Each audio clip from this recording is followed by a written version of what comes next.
Go. I just asked if William Kett was here, and immediately I got a yes and a vision of a man standing here, younger man than Robert, and we look younger, dark hair, little beard, clothes of the 15th century, what they would have worn, you know, which is just a jacket and some trousers, what are tight, and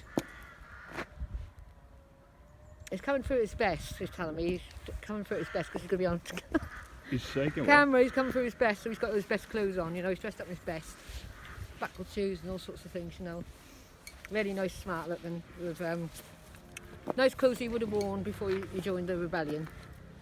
Okay. Okay, right. Okay, so what are you going to say to us, William? Do you want to sit over here, babe? It's quite quiet and. He's buried here somewhere. Oh, is he? Yes, body. Yeah. Okay, could be inside. He's buried there. You know, he didn't get a grand funeral. No. He was seen as a traitor. You know, so he is buried here somewhere, though. So maybe we're in this area because where I can see him standing. Maybe he's buried in this area. Wonder if it's an unmarked grave or something. Could be an unmarked grave.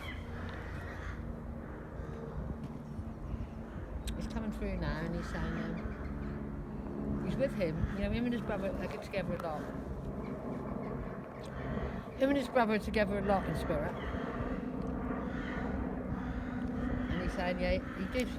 I don't think that was some hair. No. It's the other side. Yeah. Hung. And he was cut down. So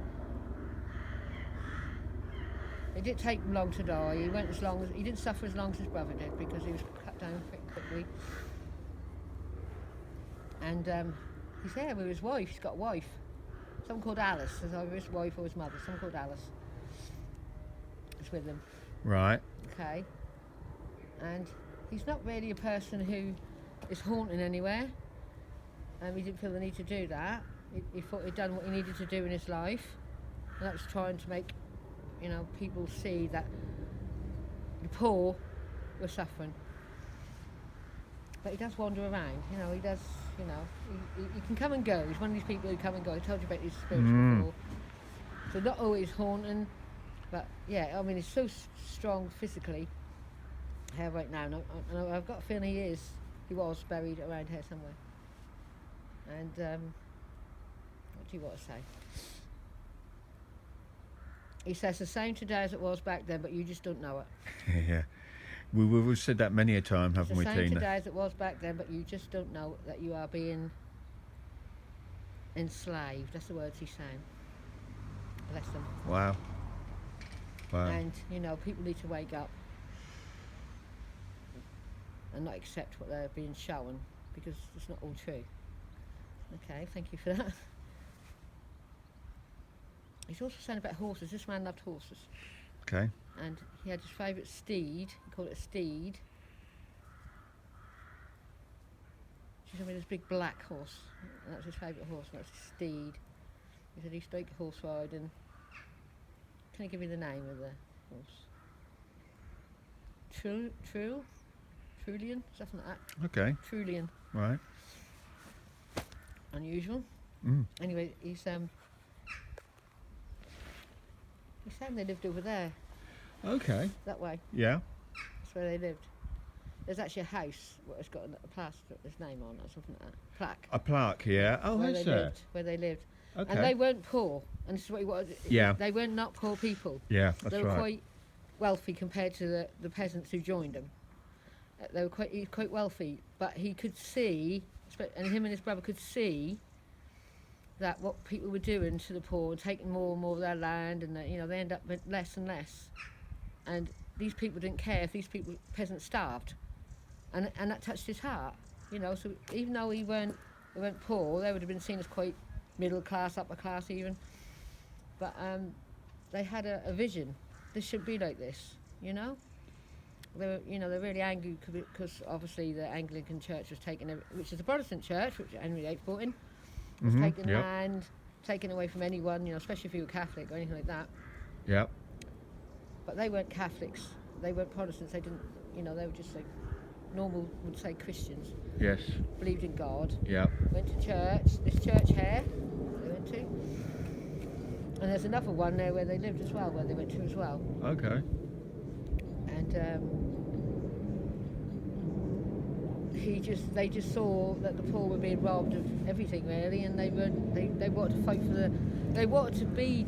He had this vision, you know, him and his brother. They had this vision of changing society and making things more equal and fair. But although he doesn't regret what he did, No. in any way, and it took his life, what he do regret is that it didn't change anything. Yeah. And that could have done. Yeah. Yeah. That could have done. Yeah. So that's his regret, in that what they done didn't change. In fact, it made matters worse for the poor, Yes. because they were made to feel afraid to speak up, so they daren't anymore because Yeah. they see people being hung. But he said that was exciting. This is his words. It was exciting to do what he was doing. Yeah. You I think know. he got that from his brother as well, didn't he? Yes, He got and that, he said that they was were so- part that of was something exciting. really... We thought we were part of a big change, a big movement that could change, and they were hoping that was going to spread all over the country, but unfortunately it didn't, because it got put down in Norwich. Obviously, down. we know about that. Yeah. But that did, in a way, but that didn't. The outcome wasn't what things might have changed. You know, it's the start of something new. The start of feeling a change, a resistance to being enslaved. And he doesn't regret none of it. The big regret is to say it didn't change it. Yeah. And they didn't get the recognition they deserved. Not Yeah. until 400 years later. Yes. Okay. Anything else you want to tell us? Just having to look over there for some reason. Okay. What am I looking at? Just see how this. Ah, I know what you're saying. The sheep. There's all sheep there behind you. Yeah. Ye- And he's saying this is what it was all about. Sheep. It all started about the sheep. The sheep not being able to graze on people's land. Yeah. He's giving you a metaphor here about what happened. You know, this was all taken away. Yeah. All this land The free was taken grazing. away, you see. And all hedges were put up and fences were put up so people couldn't do this like they're doing now today. Yeah. That's free grazing. He said, and this is a metaphor really for what it was all about. It was about the sheep not being able to graze. That's how it all Yes. started. Yeah. Something so simple, but it's very important for And these there people. it is, right in front of us. Yeah. Right, so should we just walk around here? I think I was going to. What was his relationship like with his brother then? His brother was the older he was brother. my best friend. Yeah. I was his best friend, and we were like twins. You know, Wow. There was love there, you know, and respect, and mutual respect, you know, and we grew up together, and we died together. Yeah. Well, not together, but we died doing the same passion. Yeah. He was his best friend, because I can remember Robert saying he was his champion, his brother. Yeah, I remember you saying Yeah, that he was he held him in a champion. hell of a high esteem, Yeah. Yeah. which is really And so quite touching. So he's glad in a way that not one of them was left to live with the pain. They Yeah. went there enough at the same time, you know. But okay, so it's going to we'll just walk this way, because I think you've got to show me the place where he was hanged. hung. I Yep. think he was buried over there, just where I first saw him. Right. Did you hear that, Mac? Buried over there. Yeah. Right, okay. Yep. And I'm feeling this is a new part, is it? There's a bit of a mixture of two. Yeah, that is a new part there. Was there an old spire here? Well, do you know, there's some, fun enough, there could have been a spire on that part. You could ask him, Tina, and just Yeah, I say, do. I feel like around this it's changed a lot. He does change a lot since today. There's somebody over there. I just feel that's important, this bit there. Okay. You want me to- Yeah, he said walk up here, so All right, I'm going to stop it back. yeah, you better do.